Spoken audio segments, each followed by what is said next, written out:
Sore itu warung Sulastri tampak biasa, gerobaknya masih lama, tapi aroma dari kuah baksonya beda, lebih pekat, lebih pedas, dan lebih mengundang. Dulu orang-orang cuma lewat, sekarang mereka antri. Tapi nggak ada satupun yang nanya kenapa tiba-tiba rasa bakso saya bisa berubah secepat itu. Kadang yang laku itu bukan cuma rasa, tapi rahasia di baliknya. 3 hari lalu aku udah potong satu lagi. Masih muda, dagingnya lebih empuk.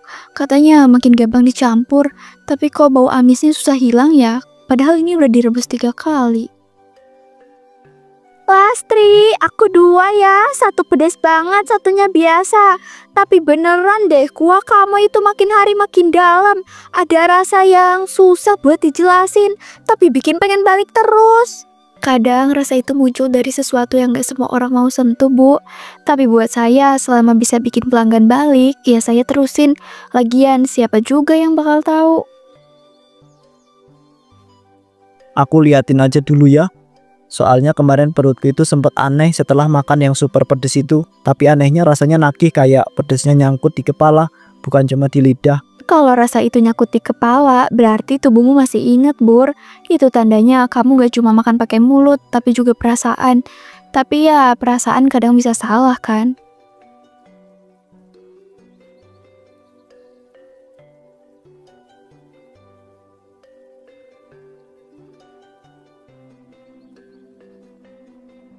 Las, ini dagingnya beda ya, warnanya agak lebih tua, seratnya juga aneh, tapi pas dimakan malah makin lembut. Kamu pakai daging apa sekarang? Saya bilang dari awal, Bu, bakso saya nggak bohongin rasa. Tapi saya juga nggak janji isinya selalu sama, yang penting enak kan? Hati-hati loh, Las. Kalau sampai ada yang ngecek dapurmu dan isinya aneh-aneh, bisa repot. Tapi jujur ya, saya tuh belum nemu bakso seenak ini di kampung manapun. Yang bikin enak bukan bumbunya, Bur, tapi tekad di baliknya. Saya cuma jalanin apa yang udah diminta. Asal mereka kenyang, saya aman. Bakso kamu ini enak, Las. Tapi habis makan ini aku sering mimpi, entah kenapa. Selalu mimpi binatang, kayak biawak, ular. Kadang kayak daging nyangkut di tenggorokan. Mimpi itu pertanda, Bu. Tapi kadang juga cuma sisa dari rasa yang tubuh belum bisa cerna. Tubuh kita lebih jujur dari pikiran. 5 menit kemudian. Tapi yang ngecer itu aku sendiri. Kadang yang datang ke warungku bukan cuma orang. Kadang ada yang lain yang ingin nyicipin diam-diam. Dan aku cuma pastiin semuanya kebagian. Sore berganti malam, asap dan kuah bakso masih naik perlahan. Di bawah gerobak, plastik hitam terselip rapi, isi yang tak boleh dibuka.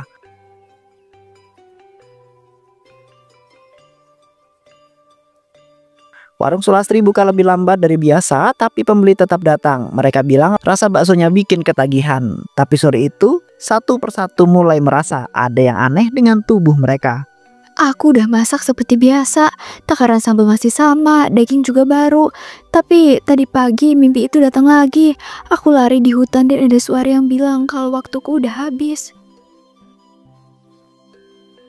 Lastri, kamu tambahin apa sih di bakso kemarin? Perutku mules dari pagi, tapi anehnya aku pengen makan lagi. Kuahnya itu loh, enak banget. Saya nggak tambahin apa-apa, Bu. Mungkin ibu lagi kecapean aja. Tapi kalau badan masih minta, ya mungkin belum kenyang sepenuhnya.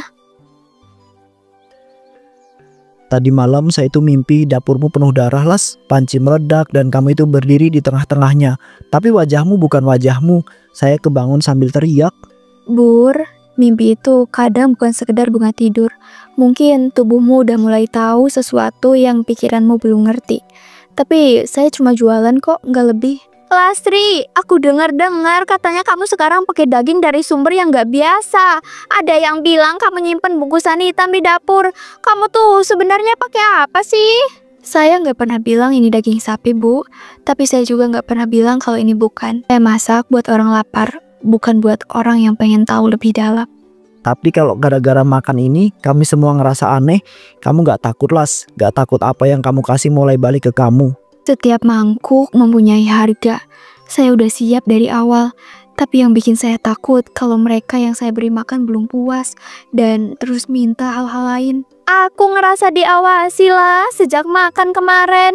Kayak ada yang ngikutin dari belakang padahal rumahku sepi. Tapi setiap aku nengok cuma bayangan. Kalau mereka udah mulai ikut pulang, berarti waktunya makin deket. Aku harus siap, mereka nggak akan tunggu lama. Las, jaga-jaga aja ya. Soalnya perasaan saya itu gak enak. Semalam saya itu mimpi kamu itu makan daging mentah. Tangannya berdarah tapi kamu itu senyum terus. Kalau senyumku bikin kamu takut, berarti kamu udah ngeliat lebih dari yang seharusnya. Tapi yang kamu mimpiin belum setengahnya dari apa yang akan datang. Las, kamu masih bisa berhenti sebelum semuanya minta dibayar lebih. Saya nggak tahu kamu lakuin apa, tapi saya bisa rasa ini semua bukan cuma soal rasa. Saya juga nggak tahu apa masih bisa berhenti. Karena sejak awal saya bukan yang mulai, saya cuma yang paling lapar. 3 hari kemudian. Malam itu warung mulai hampir tutup, tapi Sulastri belum juga pulang. Tangannya masih gemetar saat menutup panci.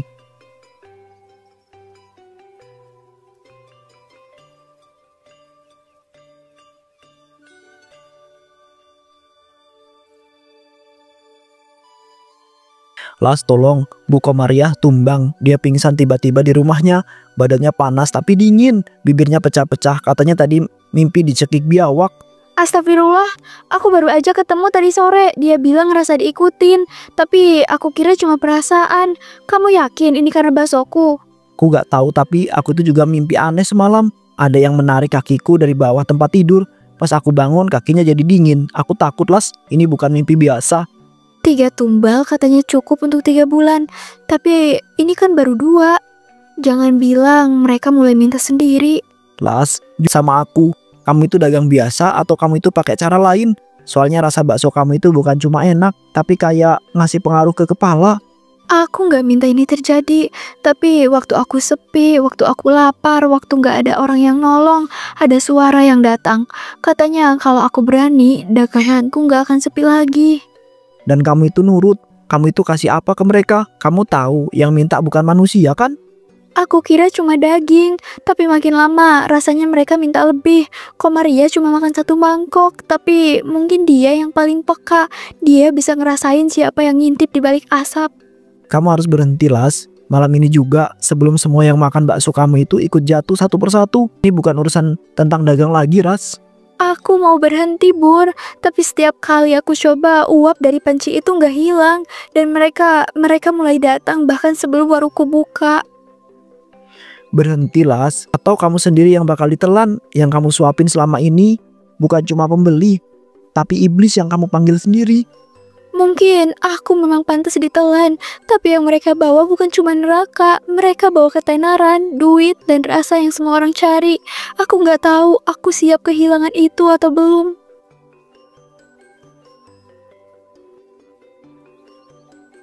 Sebelum warungnya ramai, semua uap bakso jadi candu yang banyak orang. Sulastri pernah duduk sendiri di dapur gelap. Beras tinggal 2 sendok dan anaknya demam. Duh, 3 hari nggak ada yang beli. Cabai mulai busuk, mie juga pada basi, gas habis. Aku bilang ke anakku, nanti malam kita makan enak. Tapi aku bohong, karena nggak ada apa-apa di dapur ini selain rasa malu. Aku kerja dari pagi, buka warung, nawarin senyum, tapi tetap aja dilirik sebelah mata. Mereka lebih pilih warung baru yang di ujung gang itu yang jualan ayam crispy. Mas, maaf ya, aku cuma bawa ini. Ada nasi sisa tadi. Aku tahu kamu belum makan. Jangan tunggu warung rame terus, nanti malah makin drop. Makasih, Mbak. Aku cuma capek. Rasanya udah nggak punya daya buat bikin orang percaya rasa daganganku lagi. Aku ngerasa kayak hantu di kampungku sendiri.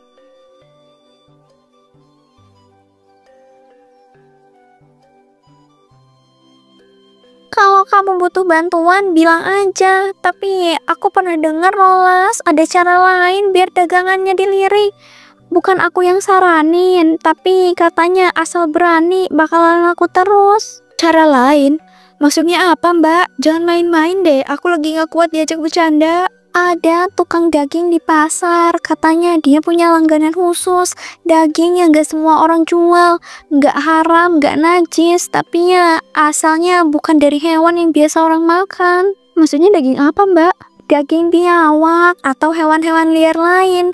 Katanya kalau bisa ngolahnya, rasa dagingnya gak bakalan ketahuan. Dan katanya sekali kamu mulai bakal susah berhenti, karena yang doyan bukan cuma pelanggan. Kalau cuma itu syaratnya, apa salahnya coba? Toh warungku udah kayak kuburan. Siapa tahu rasa baru bisa bangun hidupku yang udah mati pelan-pelan. Las, jangan main api kalau kamu belum siap terbakar. Tapi saat ini aku nggak takut mati, Mbak. Yang aku takutin cuma satu, anakku tidur lagi malam ini tanpa makan.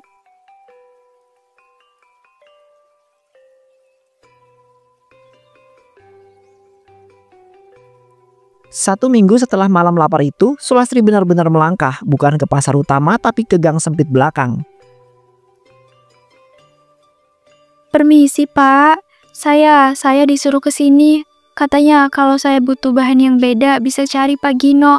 Saya nggak butuh banyak, Pak. Cuma cukup buat bikin orang datang lagi besok. Orang yang datang ke saya biasanya gak cuma cari daging, mereka itu cari nasib. Dan nasib itu ya Bu, jarang datang dalam bentuk utuh. Biasanya mesti dipotong-potong dulu. Saya nggak mau macem-macem, Pak. Saya cuma pengen warung saya rame, pengen bisa ngasih makan anak saya dengan tenang. Nggak perlu kaya, Pak. Cuma pengen nggak dihina lagi. Daging ini bukan buat semua lidah, tapi kalau ibu biasa olah, bisa diracik, bisa dibungkus dengan senyum. Orang bakal makan dan mereka itu bakal balik lagi dan juga lagi. Ini biawak ya, yang hidup di got atau di rawa, yang biasa orang jijik liatnya. Tapi yang jijik itu belum tentu kuat, yang jijik belum tentu kenyang. Justru rasa paling kuat datang itu dari sesuatu yang dibuang oleh orang lain. Itu kenapa yang makan ini biasanya gak bisa berhenti. 5 menit kemudian.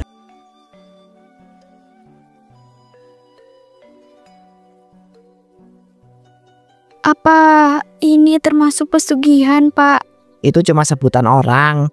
Gak ada darah, gak ada perjanjian, gak ada malam Jumat. Cuma kamu, dapurmu dan pilihan. Tapi ingat, yang kamu kasih makan nanti akan ikut nempel di panci. Berapa? Saya gak jual mahal. Tapi kalau warungmu itu rame, jangan pernah bilang ke siapapun. Kamu mulai dari saya. Dan satu lagi, kalau pelangganmu itu mulai mimpi aneh, itu tandanya mereka itu mulai akrab sama rasa yang kamu kasih. Saya nggak tahu bisa tidur tenang malam ini atau enggak. Tapi yang saya tahu malam ini anak saya nggak tidur lapar lagi. Tidur nggak perlu tenang ya Bu ya. Yang penting besok pagi masih ada yang antri di warung. Di ujung pasar di antara bau amis dan juga karung sisa sayur, Sulastri memulai babak baru, bukan dengan doa.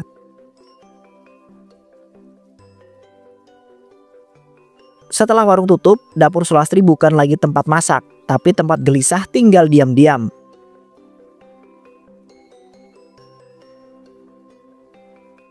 Aku dari rumah sakit, Las. Komariah belum sadar, dokter bingung, gak ada tanda racun biasa, tapi nadinya itu lambat, kulitnya pucat, kayak tubuhnya itu nolak sesuatu dari dalam gitu. Aku tahu ini bukan sakit biasa, Bur. Tapi aku juga tahu nggak ada yang bisa nolongin dia kecuali waktu, dan waktu itu mungkin udah habis. Kamu itu belum berhenti ya? Aku lihat dapurmu itu masih panas, kompornya masih hidup, Las. Berapa banyak orang lagi yang harus jatuh dulu baru kamu itu berhenti? Aku udah nggak masak buat dijual. Aku cuma belum sanggup buang semuanya. Karena yang nempel di panci ini bukan cuma daging, tapi juga rasa. Rasa takut kehilangan segalanya. Kalau yang kamu pertahankan itu bikin orang lain menderita, apa pantas dipertahankan, Las? Ini bukan tentang rugi dagang lagi, ini soal nyawa orang. Kamu tahu nggak, Bur? Aku bisa bedain mana daging biasa, mana daging yang aku dapat dari belakang pasar itu. Tapi sekarang semua rasanya sama. Lidahku udah nggak bisa nilai apa-apa lagi. Karena kamu itu udah terlalu lama telan rasa salah. Lidahmu itu bukan tumpul, tapi jiwamu yang udah kebas. Dulu aku cuma pengen anakku makan layak, cuma pengen gak diremehin. Tapi sekarang aku takut anakku tumbuh dari uang yang dibangun dari muntah orang lain. Kamu itu masih bisa putar balik, Las. Masih bisa minta maaf, masih bisa tutup warungmu dengan rasa kepala tegak. Jangan tunggu sampai kamu itu gak bisa keluar rumah karena rasa malu sendiri. Aku gak tahu bisa ngadepin siapa dulu, pelanggan, Komariah, atau diriku sendiri yang selama ini pura-pura gak tahu kalau cara ini ku salah. Mulai dari diam, Las, diamin api kompor itu, diamin panci itu, baru setelah itu kamu itu bisa dengar suara dari hati kamu sendiri. Aku matiin malam ini. Tapi rasa ini gak akan gampang hilang. Mungkin besok gak ada lagi yang antri. Tapi aku siap. Siap buat masak ulang hidupku dari awal. Tanpa daging dan tanpa dusta. Dapur itu akhirnya sepi, tak ada suara mendidih dan tak ada lagi uap.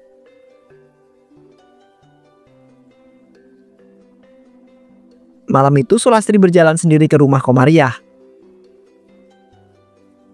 Bu, saya tahu semua ini salah saya. Saya nggak minta ibu maafin sekarang. Saya cuma minta ibu tahu saya nggak akan lari.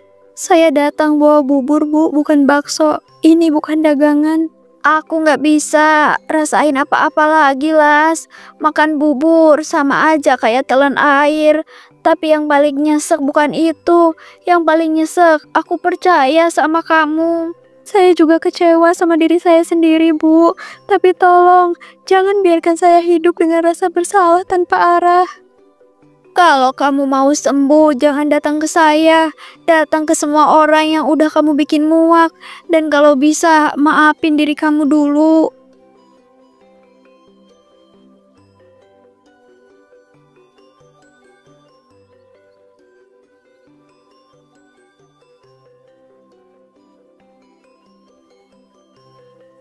Dulu sambal ini aku racik tanpa sarung tangan. Sekarang baru nyentuh ulekan dikit, perihnya udah sampai ke tulang. Mungkin tubuhku sendiri udah muak.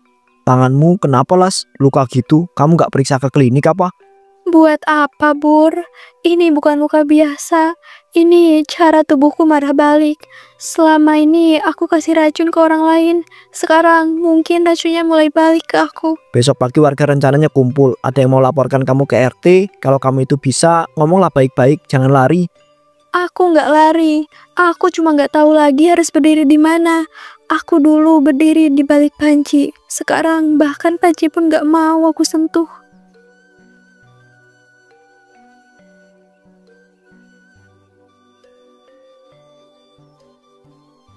Sulastri sempat bangun malam itu, menyalakan satu lilin, menulis sesuatu di sobekan kardus. Tangannya gemetar.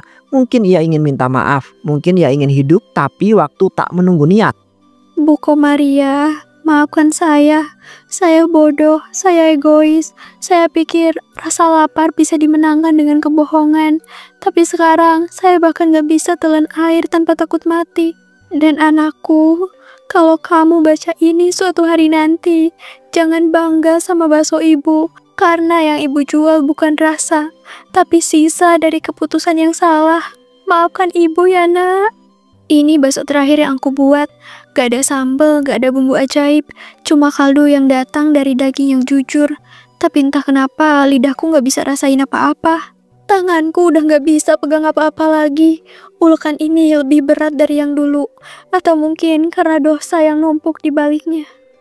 Las, ini aku, tolong buka pintunya. Aku tahu kamu itu belum tidur. Aku bawa kabar baik. Pak RT mau bantuin cari supaya kamu itu bisa bicara ke warga. Bur, tunggu sebentar. Aku cuma mau duduk dulu. Kaki saya rasanya kaku.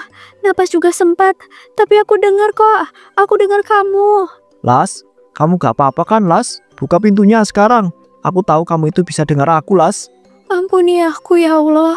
Aku tahu aku telat. Tapi aku udah gak mau bohong lagi. Kalau memang ini akhirku, jangan biarkan anakku kelaparan karena kesalahan ibunya ya Allah.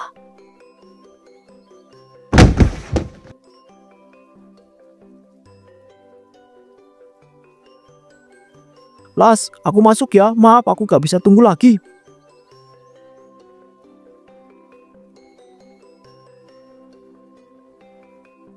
Ya Allah, Las, kamu bangun, kamu baru mau berubah, kamu itu baru mau minta maaf. Kenapa nggak nunggu sedikit lagi, Las? Dia nulis semuanya, dia mau minta maaf, dia sadar, tapi telat, dia benar-benar telat. Las, kamu itu nggak jahat, Las.